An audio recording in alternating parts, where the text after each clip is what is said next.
चंदनपुर गांव में गर्मी का मौसम जब भी आता था, पूरे गांव में दहशत फैल जाती थी। इस बार भी गांव के लोग इसी विषय में बात कर रहे थे। अरे भैया, गांव में फिर से गर्मी कहर बरसाएगी। मुझे तो सोचते हुए भी डर लग रहा है। मुझे भी भैया बहुत ही डर सा लग रहा है। जितना सुंदर और हरियाली से भरा हमारा चंदनपुर गांव अभी है, कुछ दिनों बाद जब गर्मी पड़नी शुरू होगी तब हमारा पूरा गांव जो है सूख जाएगा भैया। और हर बार ऐसा ही होता है। हमें तो शायद इन सब की आदत सी हो गई है। चंदनपुर गांव पहले ऐसा नहीं था। यहाँ पर हर मौसम में हरियाली ही रहती थी। पर पिछले 20 सालों से जब भी गर्मी पड़ती है, चंदनपुर गांव में अकाल पड़ जाता है। गांव के खेत खलिहान गर्मी से झुलस जाते हैं। सारे नदी तालाब कुएं सूख जाते हैं। लोग पानी की एक एक बूंद को तरस जाते हैं। जानवर भी चंदनपुर गांव की गर्मी को सहन नहीं कर पाते। वे भी गर्मी में बिना पानी के तड़पने लगते हैं। नहीं, मुझे मत रोको। मैं गांव के बाहर वाले कुएं से पानी लेने जरूर जाऊंगी। अरे मेरे बच्चे प्यास से तड़प रहे हैं। जब उस कुएं में पानी है तो कोई लाने क्यों नहीं देता? पता है पूरा गांव सूख चुका है, बस एक वही कुआं है जिसमें पानी है। हम सभी को मिलकर उस कुएं में से पानी लाना चाहिए, वरना हम प्यास से तड़प तड़प कर मर जाएंगे। अरे नहीं नहीं सरला बहन, हम उस कुएं में से पानी नहीं ला सकते। अगर हम उस कुएं से पानी लेने गए तो वापस नहीं लौटेंगे, बता रहा हूँ। तो क्या करूँ? अपने बच्चों को प्यास से तड़पने दूं? माँ, पानी, बहुत प्यास लगी है। माँ, गला सूख रहा है। मैं अब नहीं रुक सकती। मैं उस कुएं से पानी जरूर लाऊंगी। सरला जैसे ही पानी लेने के लिए गांव के बाहर वाले कुएं की तरफ दौड़ती है, तभी सूरज आ जाता है। सूरज उसी गांव का एक होनहार लड़का था। वो अपने परिवार के साथ साथ पूरे गांव के बारे में भी बहुत सोचता था। उसे भी हमेशा इसी बात की चिंता रहती थी कि गर्मी आने पर उसका गांव कितना बेहाल हो जाएगा। सरला चाची रुको, मेरे पास पानी है। ये लो, दीपू को पानी पिला दो। पर सूरज, अगर तुम ये थोड़ा सा बचा हुआ पानी हमें पिला दोगे तो तुम्हारे परिवार के लोग कैसे पानी पिएंगे? पानी तो खत्म हो जाएगा। चाची, आप पहले दीपू को पानी पिला दो, बाकी सब बाद में देखा जाएगा। सूरज के पास थोड़ा सा पानी बचा हुआ था। वो सरला ने अपने बेटे दीपू को पिला दिया। बहुत बहुत धन्यवाद सूरज बेटा, तुम सचमुच इस गांव के बारे में बहुत सोचते हो। तुम बहुत दयालु और अच्छे इंसान हो। धन्यवाद चाचा। सरला को पानी देकर सूरज घर लौट आया। अरे तू पागल है क्या? थोड़ा सा पानी रखा था घर में, वो भी गांव वालों में बांट आया। अब हम सभी को प्यास लगी है, बता कहाँ से पानी लाएंगे? माँ, मुझे बहुत जोरों की प्यास लगी है। भैया सारा पानी देकर आ गए, अब मैं कहाँ से पानी पीऊं? सूरज, तू इतना अच्छा बनता है गांव वालों के सामने, है? अपने परिवार के लिए भी अच्छा बनना सीख। कोई अपने घर का पानी, वो भी उस समय जब गर्मी चंदनपुर गांव पर कहर बरसा रही है? तू गांव वालों को बांट आया। चिंता मत करो, मैं जा रहा हूँ इस गांव को श्राप से मुक्त करवाने का कोई उपाय ढूंढने। पागल हो गया है क्या? आज तक कोई भी इस गांव को श्राप मुक्त नहीं कर पाया, तो तू कैसे उपाय ढूंढ कर लाएगा? ढूंढने की कोशिश करने में क्या जाता मैं। और हाँ, मैंने सारा पानी गांव वालों को नहीं दिया था। थोड़ा पानी मटके में अभी भी रसोई में रखा है। कुछ दिन वही पानी पीकर गुजारा कर लेना। मैं जल्दी लौटूंगा माँ। बापू, मैं जानता हूँ आप मेरे से नाराज हो, पर इस गांव के लोग भी तो अपने इस नजरिए से सोचो और मुझे आशीर्वाद दो कि मैं इस गांव को श्राप मुक्त करने का उपाय लेकर ही लौटूं। सूरज के माता पिता दोनों उसे आशीर्वाद देते हैं और फिर सूरज गांव को श्राप मुक्त करने का उपाय ढूंढने के लिए निकल पड़ता है। चलते चलते सूरज एक गांव में पहुंचता है। सूरज देखता है कि गांव में बहुत भीड़ लगी हुई है। लोग शोर मचा रहे हैं। सूरज इसका कारण पूछता है। भैया, ये कैसा शोर है? अरे नए आए हो क्या गांव में? अरे एक राक्षसी को जिंदा जला रहे हैं ताकि इस गांव को उस राक्षसी के साए से बचाया जा सके। राक्षसी? सूरज आगे बढ़कर भीड़ के पास जाता है। जमींदार साहब, हम पर दया कीजिए। चंपा हमारी इकलौती औलाद है, इसे छोड़ दीजिए। हम इसे लेकर कहीं और चले जाएंगे। नहीं, हम इसे जिंदा छोड़कर अपने लिए मुसीबत खड़ी नहीं कर सकते। तुम्हारी बेटी 2 सिर वाली एक राक्षसी है। इसका जिंदा रहना हम सभी गांव वालों के लिए खतरा है। जला दो इसे जिंदा। जमींदार साहब रुकिए, आप ऐसे मेरी पत्नी को नहीं जला सकते। तेरी पत्नी? क्यों रे, तूने कब इससे शादी की? अरे माँ, बाबूजी पहचाना? अरे नहीं नहीं, आप कैसे पहचानोगे? हम दोनों की तो रिश्ते की बात बचपन में पक्की हुई थी, बस 7 फेरे लेने ही तो बाकी है। मैं सूरज, पहचाना? आपके बचपन के मित्र रामलाल का बेटा। सूरज चंपा के पिता को इशारा करता है। अरे हाँ, ये तो हमारा दामाद है। अरे सूरज! वही तो। अब मेरी पत्नी को जल्दी से छोड़ दीजिए, मैं अपनी पत्नी को ब्याह कर ले जा रहा हूँ। सूरज ने चंपा को गांव वालों की कैद से मुक्त कर दिया और सबके सामने चंपा को अपनी पत्नी बना लिया। सूरज, मैं 2 सिर वाली हूँ। मैं जानती हूँ तुमने मेरी जान बचाने के लिए झूठा नाटक किया था, पर अभी भी समय है, तुम चले जाओ। मैं अपने माता पिता के साथ इस गांव से कहीं दूर चली जाऊंगी। नहीं चंपा, अब मैंने फैसला कर लिया है कि मैं तुमसे ही शादी करूंगा। अगर मैंने तुम्हें ऐसे छोड़ दिया तो गांव वाले तुम सबको नहीं छोड़ेंगे। तुम्हें मेरे साथ सबके सामने इस गांव से विदा होना होगा। जा बेटी, सूरज बहुत अच्छा लड़का है। हमारे तो भाग्य ही खुल गए, सूरज जैसा दामाद मिला। सूरज चंपा को विदा करके अपने साथ लेकर चल पड़ता है। सूरज गांव लौट आता है। चंपा को देखकर सारे गांव वाले शोर मचा देते हैं।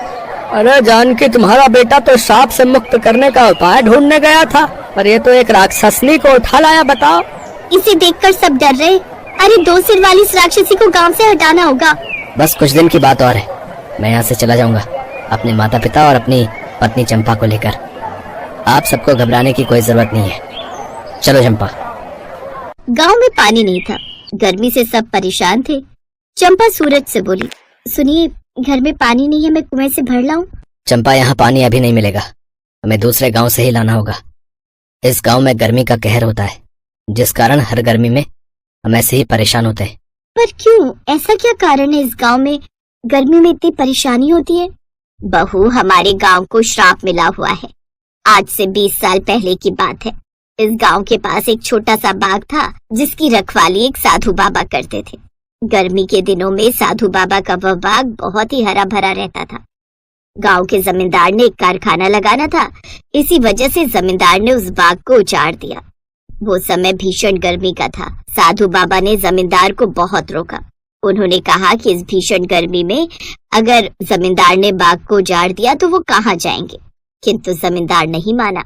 साधु बाबा ने क्रोध में श्राप दिया कि हर बार गर्मी इस गांव पर कहर बरसाएगी, और तभी से श्राप के कारण इस गांव पर गर्मी का बहुत बुरा कहर बरसता है। थोड़ा बहुत पानी जो बचा हुआ था, चंपा ने उसी से गुजारा किया। एक दिन चंपा गलती से गांव के बाहर बने उस कुएं के पास चली गई, जिसके पास जाने के लिए सबने सख्त मना किया हुआ था। अरे ये कुआं तो कितने शीतल जल से भरा हुआ है, फिर गांव के लोग गर्मियों में यहाँ से पानी क्यों नहीं लेते? शायद गांव के लोगों को इस कुएं के बारे में पता नहीं है। मुझे तो बहुत प्यास लगी है। हाँ, पहले पानी पी लेती हूँ, उसके बाद सभी गांव वालों को ये खुशखबरी दूंगी। चंपा ने कुएं में बाल्टी डाली और कुएं से पानी निकाल कर पी लिया। चंपा के साथ कुछ बुरा तो नहीं हुआ, पर अच्छा बहुत हो गया। चंपा का एक सिर गायब हो गया और चंपा सभी लोगों की तरह एक सिर वाली हो गई। तभी सूरज और उसके परिवार वाले उसे ढूंढते हुए आ जाते हैं। चंपा का एक सिर देखकर सब हैरान थे। अचानक उन्हें साधु बाबा की आत्मा उस कुएं में से प्रकट होती है। तब तक बाकी गांव वाले भी वहां इकट्ठे हो चुके थे। गांव वालों ने मेरा बाग उजाड़ दिया था, उसके बाद मैंने इस कुएं में जल समाधि ले ली। इस कारण ये कुआं कभी नहीं सूखा। सूरज, तुम बहुत दयालु हो और नेक दिल इंसान भी। तुमने चंपा से विवाह करके इंसानियत दिखाई है। चंपा को सब राक्षसी कहते थे, इसका अपमान करते थे, किंतु तुमने इससे विवाह करके इसकी जान बचाई।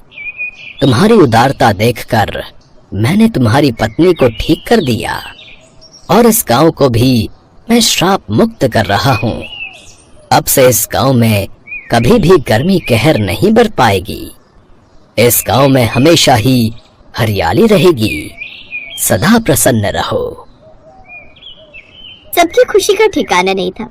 साधु बाबा के आशीर्वाद से भीषण गर्मी समाप्त हो गई और फिर से चंदनपुर गांव हरा भरा हो गया।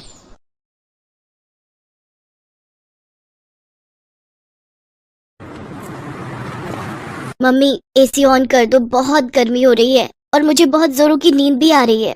ओए, अभी तो तू एसी खोलने के लिए बोल रही है, कल को जब दादी के पास गांव जाएंगे तो वहाँ कोई एसी नहीं मिलने वाला। मम्मी, क्या मयंक सच कह रहा है? दादी माँ के घर पर एसी नहीं चलेगा? ये सब बातें वहाँ जाकर पता चलेंगी। अब चुपचाप सो जाओ, कल सुबह हमें जल्दी निकलना है। प्रिया बेटा, गांव में इतनी फ्रेश एयर होती है कि तुम्हें एसी की जरूरत ही नहीं पड़ेगी। तुम दोनों वहाँ जाकर देखना कितना एंजॉय करोगे। वो तो पहुँचकर देखते हैं। ये अटैची बंद करो। पूरे 3 महीने कैसे रुकेंगे, वो भी मई जून की गर्मी। और माँ जी को भी ननद जी की सगाई का फंक्शन गर्मियों में ही रखना था। सुहाना, मधु के ससुराल वाले शादी सर्दियों में मांग रहे हैं, इसलिए माँ ने सगाई का फंक्शन रखा है ताकि बात पक्की हो जाए। चलो ये लो, अटैची पैक हो गई है, टाइम से सो जाओ, सुबह फिर मुझे कार ड्राइव करनी है। Good night. विंटर्स में रख लेती। मनोज का परिवार गांव में रहता था। सुहाना और बच्चे पहली बार गांव जा रहे थे। सुहाना की शादी के बाद उसकी सास और ननद ही शहर में रहने आए थे, पर सुहाना का कभी गांव जाना ही नहीं हुआ। मनोज की शादी शहर में ही हुई थी। पहली बार सुहाना बच्चों के साथ गांव जा रही थी, इसीलिए वो परेशान थी कि गर्मियों में ना जाने गांव में क्या हालत होगी। बच्चों को एयर कंडीशनर की आदत है, पता नहीं वहां क्या हाल होगा। यही घबराहट सुहाना और बच्चों के मन में थी। अगले दिन मनोज सुहाना और बच्चों के साथ गांव पहुंचता है। सुहाना बहू, क्या बात है, जब पिछली बार पहले शहर में तुम्हें देखा था तो तुम्हारी सेहत बहुत अच्छी थी। बच्चे भी बड़े कमजोर हो गए हैं, क्या बात है, कुछ खाते पीते नहीं हो क्या? माँ, अब ये लोग गांव आ गए हैं, अब इन्हें अपने हिसाब से खिला पिलाकर तगड़ा करो। हाँ बेटा, तुम चिंता मत करो, अब ये बच्चे मोटे ताजी सेहत वाले होकर ही शहर जाएंगे। ये लो बच्चों, ठंडी ठंडी मीठी लस्सी पियो। दादी, लस्सी वो क्या होता है? बिटिया, लस्सी जो दही से बनती है, पीकर देखो फिर पता चलेगा। दादी, मुझे भी लस्सी पीनी है। हाँ हाँ बेटा। मधु, ओ मधु, लस्सी के गिलास और ले आ बिटिया। माँ जी, और रहने दीजिए, ये बच्चे तो ऐसे ही कह रहे हैं, मैं इन्हें इसी में से थोड़ा थोड़ा दे दूंगी, ये दोनों पी नहीं पाएंगे। नहीं मम्मी, मैं पी लूंगा, मुझे पूरी पीनी है। हाँ हाँ, मेरा बेटा पूरा पी लेगा। और लस्सी तो बहुत फायदा करती है, गर्मियों में ठंडा पेय पदार्थ है, इसको पीने से शरीर ठंडा रहता है। मैं रेस लगाऊंगी, देखती हूँ तुम दोनों में से कौन जल्दी लस्सी पीता है। सुहाना देखती है प्रिया और मयंक गटगट लस्सी पीकर गिलास खाली कर देते हैं। उन्होंने बहुत शौक से लस्सी पी थी। कई बार सुहाना शहर में बच्चों को दूध या दही देती थी तो नहीं लेते थे, जबरदस्ती देना पड़ता था। पर आज तो दोनों बच्चे लस्सी को एकदम से पी गए। दादी, मैं फर्स्ट हूँ। दादी, मैं फर्स्ट हूँ। हाँ हाँ, दोनों फर्स्ट आए हो, अब तुम दोनों को इनाम मिलेगा। ये देखो, बाग के पके हुए मीठे मीठे रसीले आम। तुम दोनों बच्चों को आम पसंद है ना? वाह, मैंगो। मैंगो तो मुझे बहुत पसंद है। बस, तो फिर अब हम इन आमों को बाल्टी में ठंडे पानी में भिगो देंगे ताकि इनकी गर्मी निकल जाए और ये ठंडे हो जाए। फिर मैं इन आमों को रात में तुम्हें खाने के लिए दूंगी। सच माँ, बच्चे गांव आकर कितना कुछ सीख जाएंगे। बस आज पहला दिन है ना, तो ये सोच रहे हैं कि बच्चे कुछ नहीं कहेंगे, एक दो दिन बाद देखना कितना शोर मचाएंगे। अब आज रात को जब इनको एसी नहीं मिलेगा ना, तब पता चलेगा शहर की गर्मी और गांव की गर्मी में कितना फर्क है। गर्मी के मारे जब पसीने छूटेंगे, मच्छर काटेंगे, तब कहेंगे वापस शहर चलो। क्या हुआ भाभी, आप क्या सोचने लगे? ये लो आपकी लस्सी, और शाम के खाने के लिए मैंने दाल चावल, अरबी की सूखी सब्जी और मटर पनीर बनाया है। वो माँ कह रही थी कि बच्चे दाल चावल पता नहीं खाए या ना खाए, इसलिए मटर पनीर शौक से खा लेंगे। हाँ हाँ ठीक है, वैसे मैं आऊँ क्या तुम्हारी हेल्प के लिए? नहीं नहीं भाभी, वो तो सब लोग मिलकर कर रहे हैं, आप आराम करो, कितने दिनों बाद तो हमसे मिलना हुआ है। मैं थोड़ी देर में खाली होकर आपसे बात करती हूँ, आप माँ के साथ बैठकर बातें करो। बच्चे गांव आकर सचमुच बहुत खुश थे। वो अपनी दादी और बाकी सब रिश्तेदारों के साथ खूब हंस खेल रहे थे। रात के समय प्रिया बोली, दादी गर्मी लग रही है, एसी ऑन करना है। अरे बच्चों, तुम दोनों मेरे साथ छत पर चलो, सबके बिस्तर छत पर ही बिछाए हैं। माँ, कितने दिनों बाद आज हम सब मिलकर छत पर सोएंगे, सचमुच बहुत ही बढ़िया नींद आएगी। अब तो मेरी आंख सुबह ही खुलेगी। मधु, मुझे तो एक मोटी चादर दे देना, रात को ठंड हो जाती है। ठीक है भैया। मनोज, कितनी बार तुम्हें कहा था कि गांव आने से पहले एक एसी गांव में भिजवा दो ताकि यहाँ फिटिंग हो जाती, तो हम कमरे में आराम से सो सकते थे। सुहाना, हम लोग शहर में रहते हैं और मधु कुछ टाइम बाद अपने घर चली जाएगी। माँ को एयर कंडीशनर की आदत नहीं है। मैंने माँ को कहा था, पर उन्होंने कहा था कि वो कभी यहाँ रहती है, कभी हमारे पास शहर में, तो एयर कंडीशनर लगाने का फायदा ही क्या। यहाँ पर तो सब लोग छत पर ही सोते हैं, बहुत बढ़िया नींद आती है। यहाँ कोई नहीं चलाता एसी, सबको खुली हवा में सोने की आदत है। और देखो, बच्चे भी माँ के साथ कितने आराम से छत पर सोने चले गए। सुहाना देखती है कि बच्चे छत पर अपनी दादी के साथ लेटे हुए कहानी सुन रहे थे और कहानी सुनते सुनते सो गए। सुहाना हैरान रह जाती है। कुछ दिनों बाद मधु की सगाई का फंक्शन बहुत अच्छे से हो जाता है। बच्चे जब तक गांव में रहे, उन्होंने एक बार भी किसी बात को लेकर जिद नहीं की। गांव की गर्मी का असर बच्चों पर बिल्कुल भी नहीं हुआ। सुहाना समझ जाती है कि उसकी सोच गलत थी। बच्चों ने गांव की गर्मी को खूब एंजॉय किया। जिस तरह शहर में गर्मी से बचने के मशीनरी साधन उपलब्ध हैं, उसी तरह गांव में गर्मी से बचने के प्राकृतिक साधन उपलब्ध हैं। वो खुश थी कि बच्चों को हर स्थिति में रहने की आदत हो गई, भले ही वो गांव में रहे या फिर शहर में। वो अपने आप को स्थिति के अनुसार बदल लेंगे।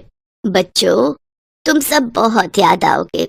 अब तो तुम्हारे साथ रहने की आदत हो गई है। माँ तो फिर आप और मधु शहर आ जाना, बच्चों को भी अच्छा लगेगा। हाँ बेटा, आऊंगी। थोड़ी गर्मी कम हो जाए फिर मैं जरूर आऊंगी। बच्चे कहाँ गए? रुको मैं देखती हूँ। सुहाना देखती है प्रिया और मयंक तो हैंडपंप के पास खड़े हुए ठंडे ठंडे पानी से मुंह धो रहे हैं और खुशी से उछल कूद कर नाच रहे हैं, मानो वो गर्मी के मौसम के साथ खुशी खुशी खेल रहे हो। ये लो बच्चों और मुंह। सुहाना की आंखें खुशी से भर आती हैं और वो सबसे विदा लेकर आंखों में ढेर सारे सपने बटोरकर बच्चों और मनोज के साथ वापस शहर लौट आती है। पर शहर आने के बाद भी बच्चे गांव की बातें करते नहीं थक रहे थे। ये देख सुहाना और मनोज की खुशी का